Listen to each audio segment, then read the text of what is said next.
Right, hello, welcome back to the Sisyphus complex solution and continuing along with this process of basically taking a look at the, the military strategic review that was put out by the Labour Party.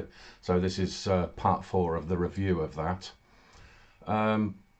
Any of you that have been, I know that part 3 hasn't had many views so far, but anybody that has seen the title page at least would have noticed that I was none too subtle about the kind of risk that I was alluding to in terms of the title page that I chose there. But this time I'm going to be completely blatant about the type of ideology that I think where the risk really does lay, and essentially because I do tend to believe that there is a very distinct reason why leftist ideologues want to try to make history begin in 1948. Starting with the unemployed Jamaicans, insofar as UK history is concerned. And I think there is a great many things that they do hope that we would forget that came before. One particular area that I personally will not be forgetting, and it's good for others to be reminded of, is that from the picture that I've decided to go with this time, you've got this Marshal Philippe Pétain. Don't know if that's how you pronounce it, don't care. And he was basically from the Vichy French. If anybody that doesn't know what the Vichy French were, and that they were basically the appeasers and the collaborators with Hitler inside France.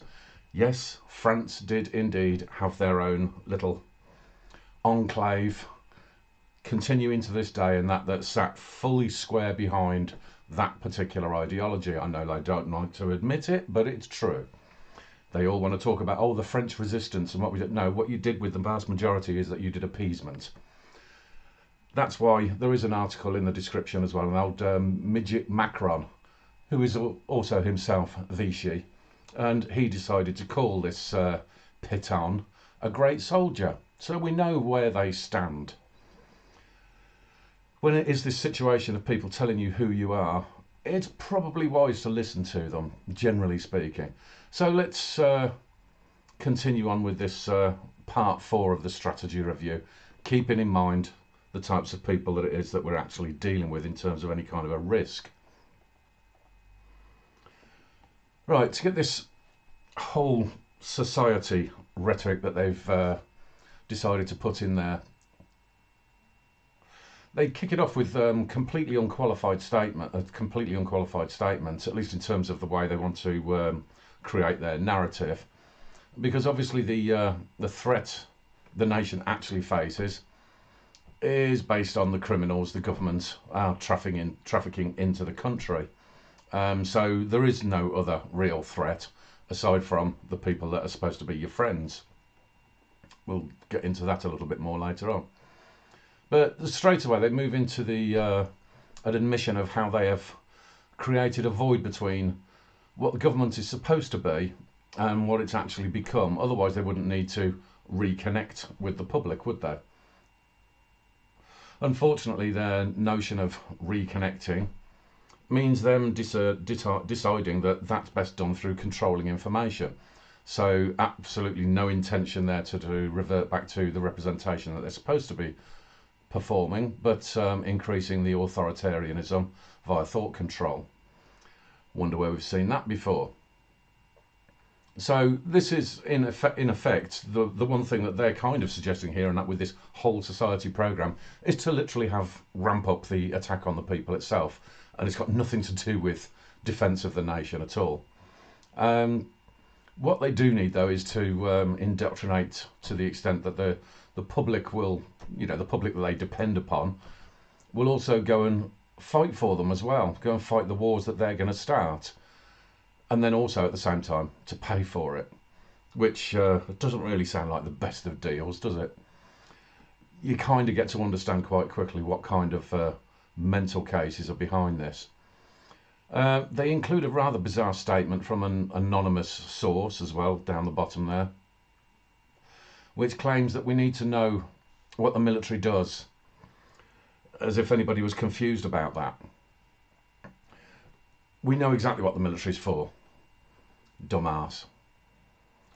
Anyway, we then move into a bit of a breakdown type of scenario, I suppose, because they then try to make this the current breakdown, as they see it, of the numbers of the people sort of involved in military and that, and the industry itself and so forth. And quite obviously from the numbers that they provide, that they are very, very, very heavily dependent on England, naturally. But I would tend to call these numbers into question a bit, because especially when it comes down to the industry side, and there's certain parts that I'm not really going to delve into too much there and that, because I don't really think it's wise to be. There's certain levels of information that I'll be perfectly happy to be putting forward, but certain other points not so much, unlike them.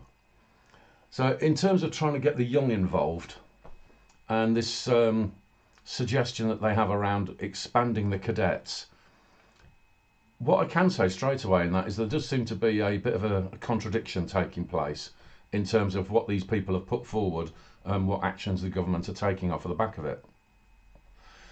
When I did the overview of the Ministry of Defence, so basically the episode 171, where I've started to go into the audit, I did show how the listings have changed, and I can say that both the Defence Academy and the Sixth Form College seem to have been closed down.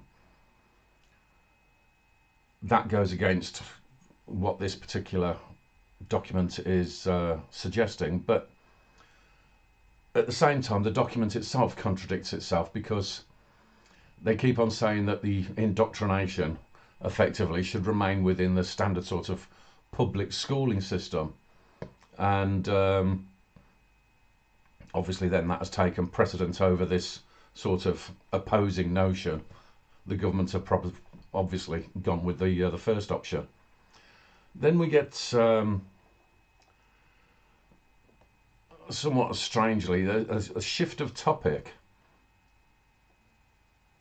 where they're going back into what they consider to be the critical national infrastructure. So they then mention this sort of undersea pipelines and likely sort of like the communications cables as well, where they then sort of suggest more detail will come in the next chapter. So I'll have to see what they're going to be inserting at that particular point in time. But what I am starting to understand from this, if I hadn't already stated it, is that there's a very distinct lack of coherent thread in terms of what it is that they're actually putting together as this so-called review. They're in a case of regurgitation and sort of skipping all over the place with their subject matters. It's somebody obviously was having a bit of a lazy day when they were doing this part of the review. Then we get into keeping up the incoherence.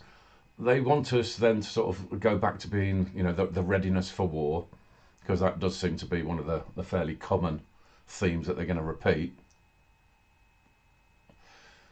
And they begin this particular part of it by making an utterly stupid remark about a sustainable transition.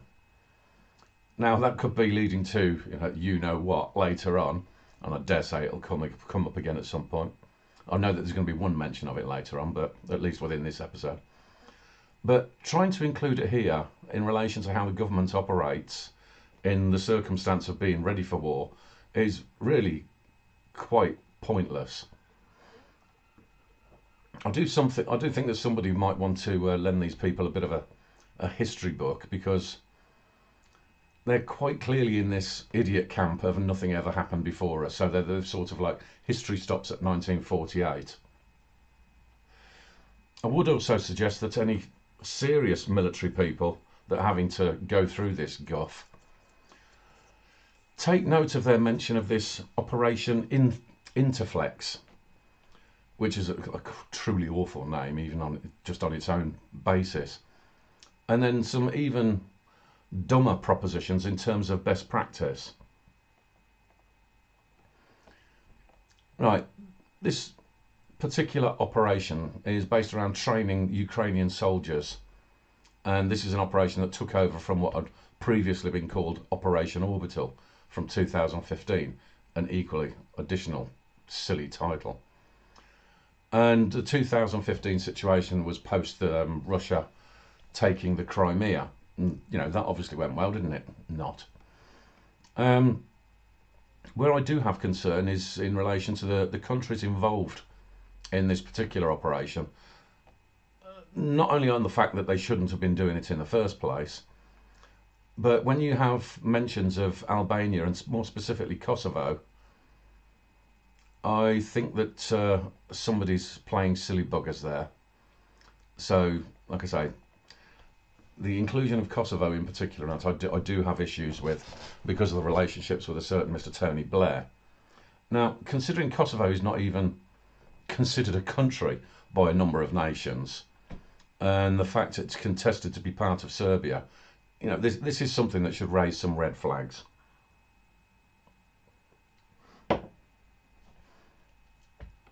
Essentially, both Bosnia and Kosovo are more so Kosovo in that, but you've got your sort of Muslim enclaves there.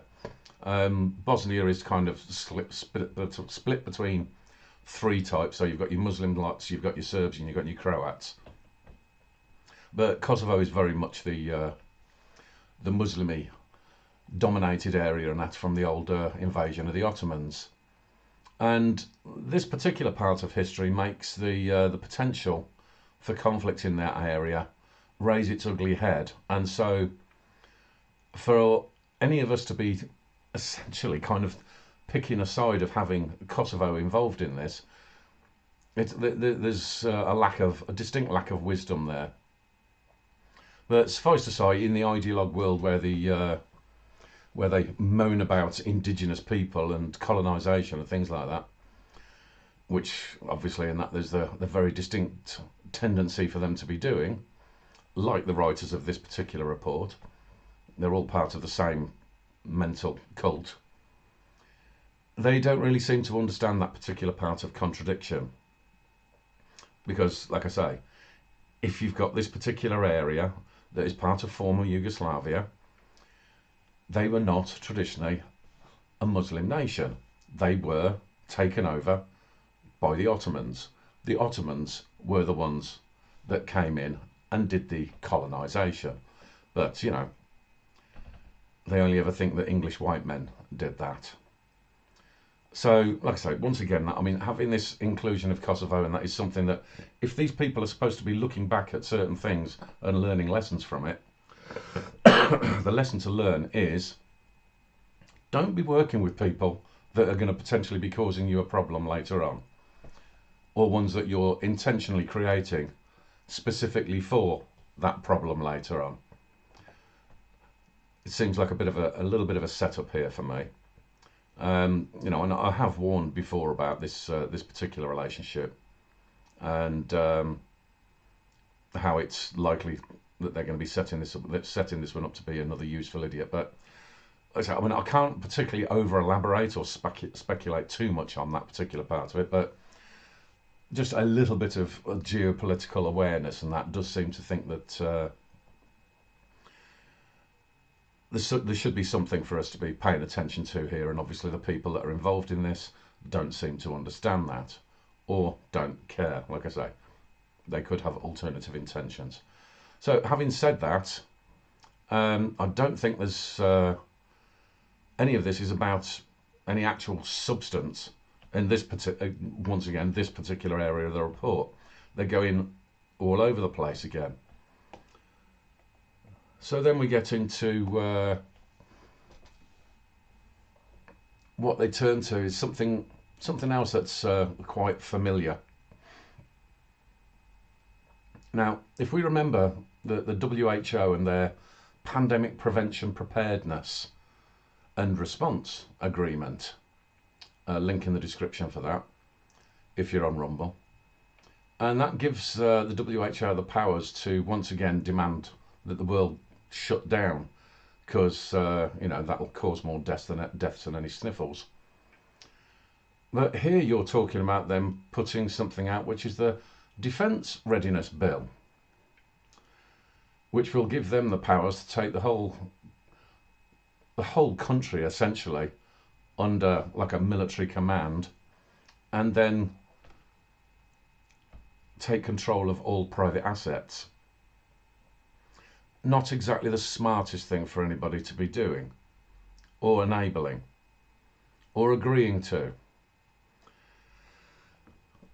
Obviously, why this is a problem is because, just like the WHO, they will have the power to do this despite no actual evidence of any actual threat. This is where the real problems come in. So, to be clear, it's well established from historical events that we know what happens in the event of an actual war footing, something that is in reality a war footing proposition. It has happened before. We do know how it goes. It's not difficult to understand. It doesn't need any of this. It doesn't need a new bill. It doesn't need new civil servants to be adding additional parts in, including taking people's private assets. This is not required. The only reason why they would claim it does is if they are intending for this specific result. So I'm not very happy with this, and neither should anybody else be. It's like I said, we don't even have to go back to World War II to understand what things are like in terms of what happens when the nation is going into some kind of a battle. It doesn't necessarily have to be a full world war, because we have actually been involved in 83 interventions since the Second World War. Now, I may not particularly care too much for the source of this information and their ideological perspectives, but it doesn't detract from the fact that yes, we have been involved in a whole series of military situations, and it doesn't require any of this defence bill that they're talking about, or defence readiness bill. So like I say, we never needed one at any point during any of these incidents, and the only reason why they're going to be pushing for one now is to, a bit like the WHO, if they have all these different little tentacles, these little strings that they can pull to make sure that it goes into an authoritarian state, that's the only potential reason that we've got for them to do that. So that's something for us to be very much aware of. And the military as well, because the military boys should not be enabling that.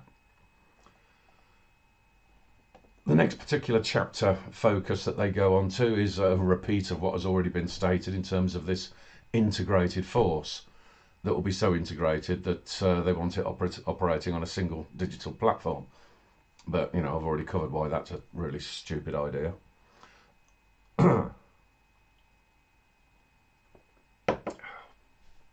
Now, they allude to areas of dispersion, which presumably refers to fighting elsewhere and how this can reduce casualties. Though exactly what the hell a transparent battle space is, I don't know. I mean, it's a bit of a shame they couldn't apply the same logic in terms of dispersion when it comes to creating manufacturing clusters. But as I've said, this is fast becoming a document that demonstrates that little to no knowledge of how the military or anything else works. So yeah, from this point on, I'm basically going to save us some time and just try to ignore as much of the regurgitation as I possibly can, because they're just talking complete and utter nonsense. They do make one other point I want to touch on before going into the next subject, which is that within this particular paragraph, we get some genius has come up with the notion that stockpiling is something that you can do in another country. Right. Now, I'm sure that in somebody's head that sounded good at the time. But honestly, you could not get, again, the levels of stupid that you get from these people is just beyond belief. But then, I keep coming across this sort of stuff, don't I? So then we get into nuclear. And if ever there was something to drive home the grave error that the UK keeps making, it is within the discussion of nuclear weapons. Now, we do begin with a statement of how the PM is supposedly the only person that can authorise the use of nukes. But I'm going to say that I don't necessarily believe that to be true. We've got too many muppets and puppets for that to ever be the case, realistically. And the closer we get to the kind of tyranny that is being created right now, the more grateful I suppose I would be for that, because if something was left down to the likes of just Starmer and that, I mean, Jesus Christ, I dare say Southport, was it Southport? Wasn't it? That'd have probably been nuked by now. So, in terms of the claim of being sort of ambiguous about our stock of nukes, which is stated within this bit of bump here, it only takes a basic search to bring up the numbers that say we've got 225 warheads, and this is within the the Trident system that keeps on failing whenever anybody tries to test it anyway. And that means that you've got 4 submarines carrying these weapons, with only one of them permanently stationed at sea at any point in time. Public knowledge is not difficult. Now, in the links that I've included, I've also put in this treaty on the non-proliferation of nuclear weapons, which is kind of best described really as we can have them but you can't. I think recent events kind of suggest that, really, doesn't it? Now, it's also supposed to be based on the promotion of nuclear energy, and that pretty much went out the window straight after Fukushima. But apparently we're interpreting this to not only make a case of what we can have, but somehow we can expand on that with chemical weapons as well, because as per the activities of Porton Down that I've already discussed, and then this sort of strange inclusion within all of this sort of realm of these so-called treaties, there's also this emerging tech, which is basically stated within this blue box statement. So if anybody else is out there that is looking towards having a nuke that we haven't agreed to, if anybody out there is having chemical weapons that we haven't agreed to, and if anybody out there has got some sort of what is very loosely termed as emerging tech that we haven't agreed to, then we can use all of those things and that to go in there and just blow the shit out of them. That basically is the point of this so-called situation and these treaties. And, you know, because the non-proliferation part of that is also supposed to be based on people gradually removing nuclear weapons from existence. That doesn't happen, because obviously in that they're looking towards increasing the numbers that we've got, or at least modernising them, which in real parlance would mean, can we have some that actually work? But anyway, the nukes aren't particularly ambiguous thing here, really. It's the excuses to attack that's the dodgy area. And, you know, the obvious example of that has been the weapons of mass destruction lie. But then you've also got the stuff with Iran lately, which, yeah.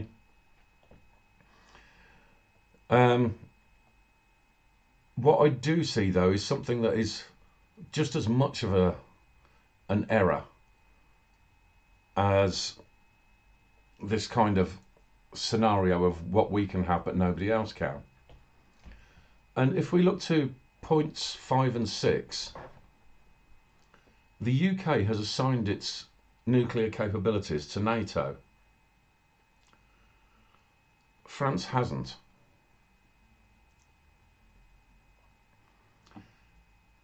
again, I have to refer to this because the historical threat to the UK has by far and away come from Europe, and in particular the likes of the French. And this European Union that seems to think that it can increase its ever increasing resemblance to a fascist regime. Go back to the title page as to exactly what I mean by that. And they think that they can do that at the expense of the UK and then by default also the US. And somehow it's our policy within NATO to just pander to that.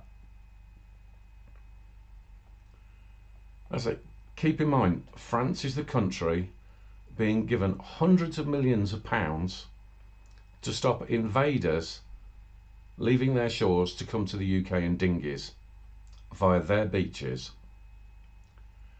And all that gets us is more dinghies than ever before. I say again, the European nations like France and Germany are far more of a risk to us than Russia, China or anyone else. We are basically paying for their defence. And they are the single most protectionist bloc in the world.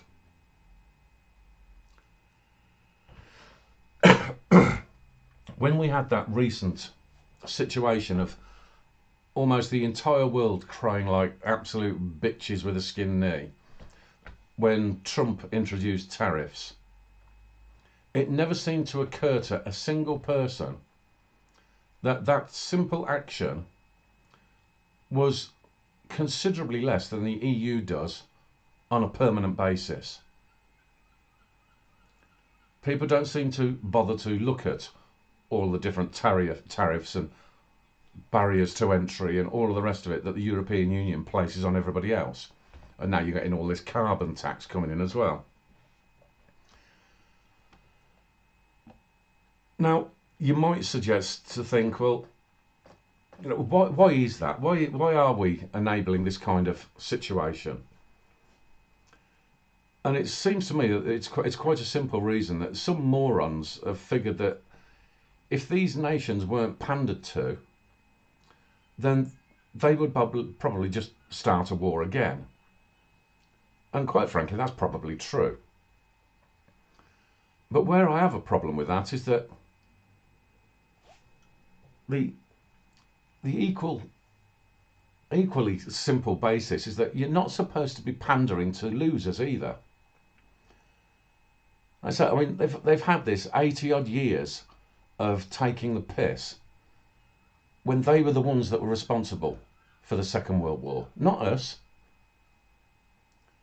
We don't have to pander to them because we're scared that they might kick off again.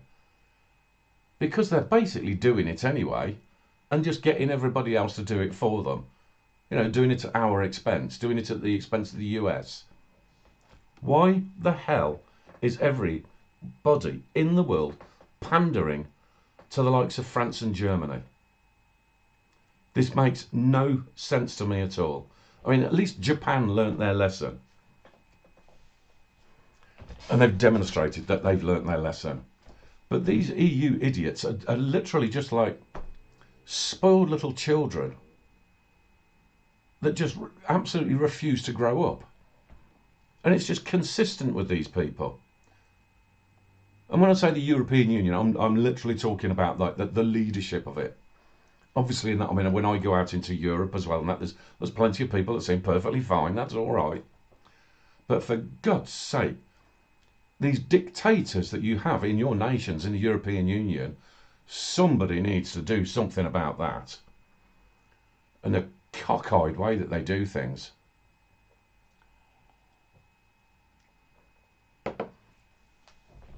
I mean, their idea of partnership is for them to literally be given everything and for everyone else to pay for it. They are quite literally the neats of the Western world. And it's way past time that somebody turned around and said, okay, we've had enough of this shit. It's what we tried to do with Brexit to get that started. The first part of it was to make sure that, right, now we understand exactly how useless our buggers are, so we can really start sorting things out at home. But then the next stage is, who the hell do you people think you are? Get your heads out of your arses.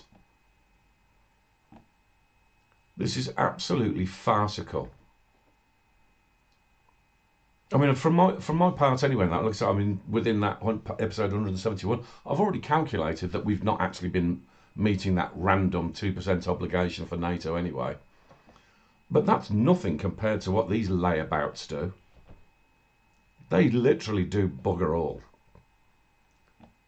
And so France has got nukes, but no, they're my nukes. You cannot have them. Stick them where the sun don't shine and look after yourself then. You Vichy pricks. Can't be doing with it. Naturally, as a big part of policy, I would very much be re-evaluating everything about the European Union and what the hell it is that everybody keeps pandering to.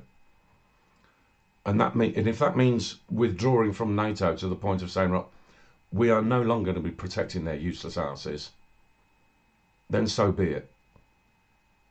It wouldn't matter to me, because they're of no use to anybody. The lies we constantly get fed about the European Union are probably just as big of a scam as the coronavirus, the bloody climatard nonsense, and then going all the way back to 2000 with your millennium bug. The European Union being of something of value is right up there the same level of scam. Can't be doing with this nonsense.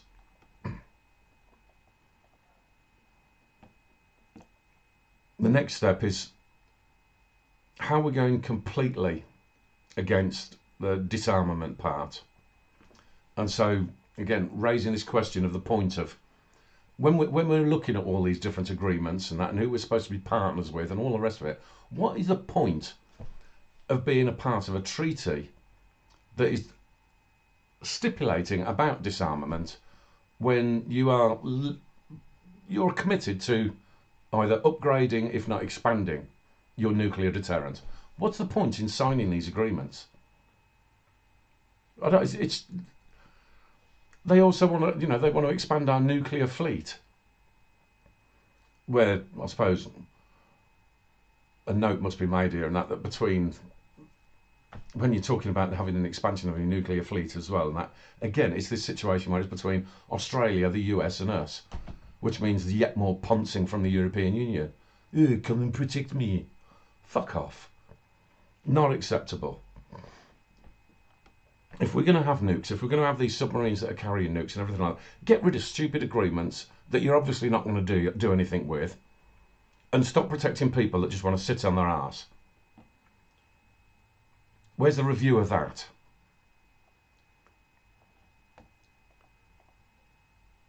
Then we get into this, the maritime side of things. And I'm going to be finishing up with the maritime side because the attempts to review it in this document it keeps getting worse. It really does. I find it typical that they use the example of the threat, the threat that we face, and they mention the Nord Stream 2 pipeline. Is anybody with me before I even have to say it?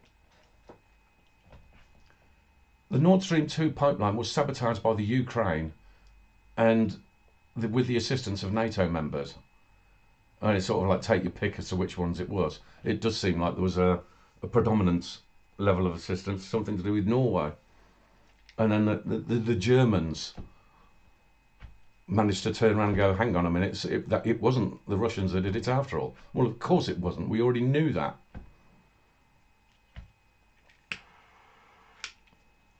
Once again, the risk to our country is not coming from the people that they claim it comes from. It's coming from within. It comes from within the people within NATO. The idiots. The Europeans. And then the bloody Ukraine, old corruption central. I also noticed that it had to happen again, because they bring in the climatard nonsense again. But the thing about the climatard nonsense, which they do tend to conveniently forget, is the absolute massive risk that our energy supply would be facing if they want to continue to keep pushing this absolute moronic notion of putting fairy fart machines out in the ocean. So we'll have them surrounding the whole country, will we?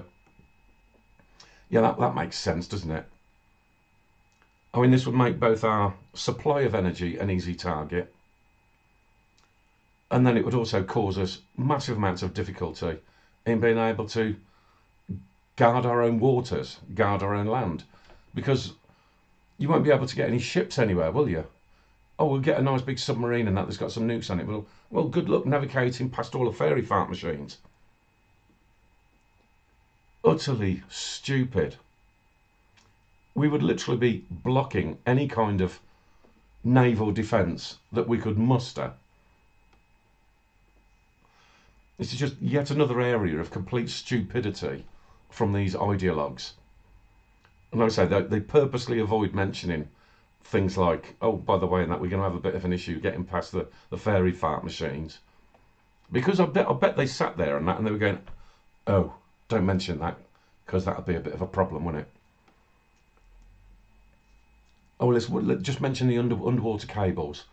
Yeah, it doesn't matter about the fact that the old fairy fart machines can be easily knocked over. Just avoid that. Hush.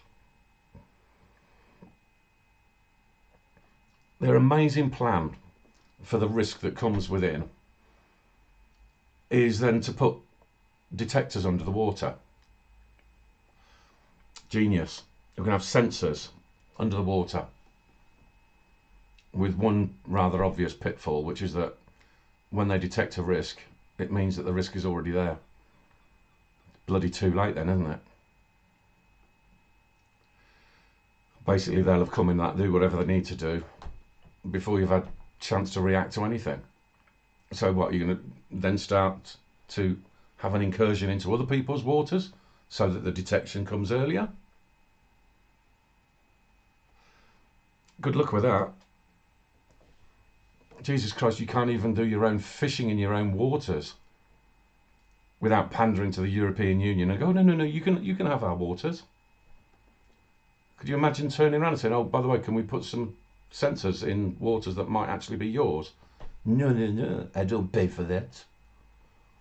Yeah, that's going to be a brilliant bloody plan, isn't it? They also want to somehow make this as something where it's a detection system where it's both above and below water. What are you talking about? I don't understand these people. I really don't understand them.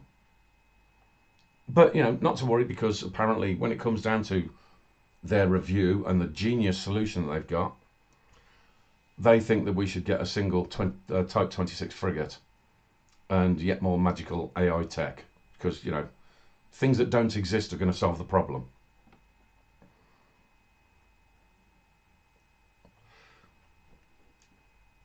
Mentioning this Type 26 frigate, this is where you can understand again that these people we're dealing with people that have written a report that have got zero understanding of defence. And they think they can just throw in a few buzzwords or something that they've been told is a keyword from within military. And then they'll think that makes them sound clever. What they've not done is something that I'll basically just put forward to you now. When it comes down to maritime. So this is what they're completely incapable of doing, which is an actual review of what our naval force looks like in the real world. Now, I can't be bothered to go through the entire farce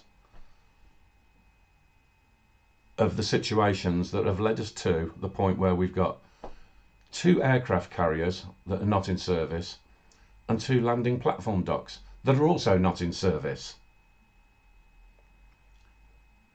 If they'd have bothered to do a sort of a basic review of that, it would pretty much turn around and say, maybe not giving contracts to the Scots is a good idea. Not the wisest thing of all. We know why Gordon Brown would have done it, but no. When they don't work, not really much point in letting them do any more, is there? Until Scotland pulls its collective head out of its socialist arse, I don't really think that they are somebody that should be handy anything to do with the defence of our nation. In addition to what we've got that is completely pointless, we've got 6 destroyers, and only one of them is active. We've got only 3 Type 23 frigates that are active from 11. So, do we need a Type 26? Probably. But that's not really a strategy, is it, as such? That's a purchasing decision. I mean, if you actually had 11 working Type 23s all out there functioning properly, despite being 30 years old, that would probably be more of a force than one Type 26, wouldn't it? Pretty bloody obvious, isn't it? Patrol vessels, 5 out of their 8 of them are active, and I would question that as well. Because if they'd have done a review, you then have to determine on what level is needed in each location that they're stationed in. The 5 that actually are doing anything. Because you can see from the information here, only 3 of these are based in the homeland. So, which are the 3 that are not working?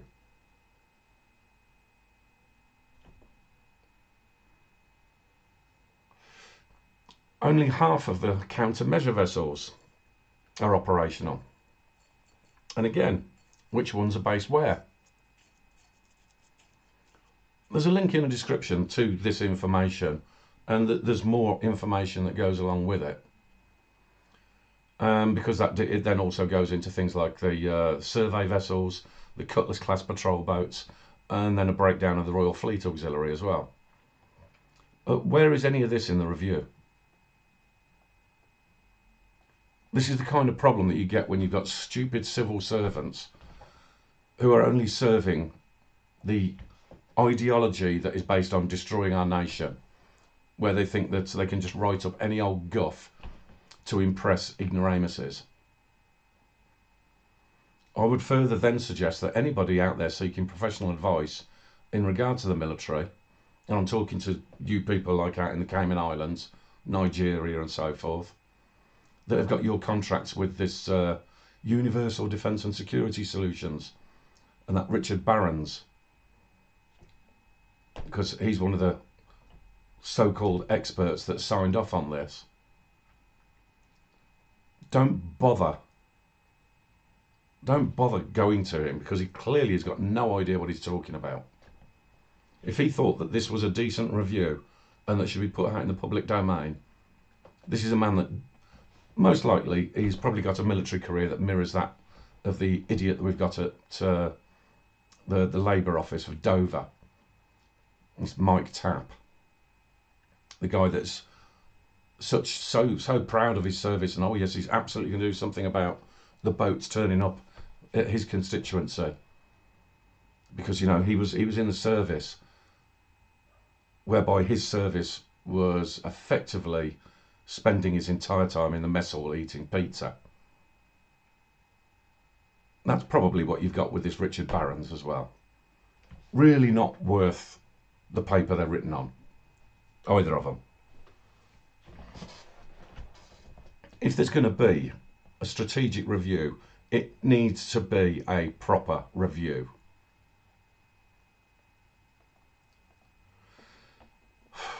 I can't state it enough. When you do a review of your military, not only do you check your ability to be able to defend your nation, not bloody France, your nation, but you also then consider the geopolitics, which means not only who is a threat, but who is reliable, i.e. not the French. I say the reliability comes in the form of both foreign and domestic considerations. So when you're dealing with something like that, no, France and the institutions of the EU are quite clearly a friend to nobody. But then neither are the shipyards of Scotland, because what they produce doesn't bloody work. And then we also had like I say, you had the Gordon Brown idiot and that gave them the contract, that didn't bother to order the planes to go on them either. Unbelievably stupid people. You can either plan to resolve the problems and actually look towards what it is that you can do to ensure your defence now, and then a bit of planning in terms of, well, step by step, how are we going to increase that defensive capability, or you look towards mitigating what problems that you've got and who can't be relied upon. But what you don't do is ignore them. You don't ignore the problems, and you don't ignore the problematic people. There would be a lot of people that really, really don't like all of this sort of stuff. And quite frankly, those are the people that you should care about the least. Because if they don't care about the defence of your nation, they're really not worth listening to. I found this particular episode to be really quite frustrating, as you can probably tell. Well, I think at the moment that takes us up to around about page 108, something like that. So maybe one or two more parts to this episode, and that will see us get through to the end of this utterly pointless document. But like I say, I do it so you don't have to. Right, so probably will be the next instalment will be at the normal sort of schedule. And so yeah, I suppose I'll see you later on in the week. All right, cheers, bye bye.